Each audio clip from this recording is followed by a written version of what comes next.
اور بھی بہت بڑی بیماری ہے. کسی کے گھر میں بیٹی کا رشتہ دیکھنے کے لیے گئے, گھر آ کے 100 عیب اس کے نکال دیے. کسی کے بیٹے کا رشتہ دیکھنے کے لیے اس کے 100 عیب نکال دیے. ایک بات تو بتاؤ, ایمانداری سے فیصلہ کرنا ہے. پیر صاحب کا بچہ ہے, آپ کے پیر صاحب کا بچہ, بتاؤ تو صحیح, وہ ونگا چبا ہے وے, وہ شکل بھی ایڈی سونی نہیں. تو جو مخلص اس کے مرید ہیں پیر صاحب کے, اس کے بچے میں عیب نکالیں گے؟ کیوں؟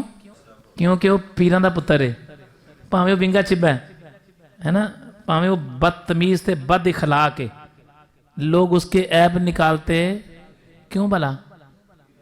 یار پیروں کے بچے کا خیال ہے تو اللہ کے بندے کا خیال نہیں ہے. ہائے ہائے ہائے, وہ خالق کا بندہ ہے, اللہ کا بندہ ہے, وہ جس کے اندر آ کے تو 100 عیب نکال رہی ہے, وہ میرے رب کی بندی ہے, وہ میرے رب کا بندہ ہے, جس کے تو آ کے عیب نکال رہا ہے گھر میں آ کے. ٹھیک ہے, رشتہ کرنا نہ کرنا آپ لوگوں کی مرضی ہے, ہونا نہ ہونا آپ لوگوں کی مرضی ہے, لیکن کسی میں عیب, اچھا وہاں پتہ چل جائے کہ یہ جو بچہ ہے نا جس کی رشتہ دیکھنے کے لیے گئے تھے, یہ ایک مرتبہ نہ کہیں اس نے نہ سگریٹ پیتا پکڑا گیا تھا, ایسے کہہ لیں آپ. ٹھیک ہے, بچی جو ہے نا اس کی کہیں غلطی ہوئی تھی, وہ کسی نے دیکھ لیا تھا غلطی میں, پیپروں میں پیپر دے رہی تھی تو نقل مارتے پکڑی گیا, ایسا کر لو, چھوٹی سی بات ہے.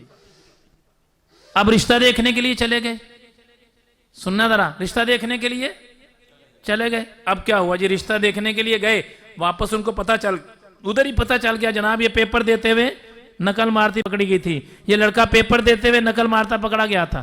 اب وہ تو ریفیوز کر دیا, ٹھیک ہے نہیں کی مرضی ہوگی, ٹھیک ہے نہیں شادی کی, واپس آ گئے.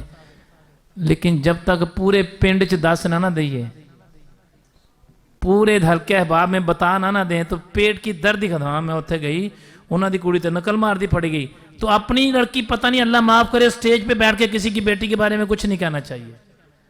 اپنے بچے چاہے چوری اور ڈکیتی کرتے ہوں, اپنے بچوں میں سارے شرعی عیب ہوں, وہ بھی نظر نہیں آنے, اور دوسروں کی بیٹیوں کی عیب جوئی کرنا. اگر ہم چاہتے ہیں ہم اللہ کے نیک بندے بن جائیں تو لوگوں کے عیبوں پر پردہ ڈالو.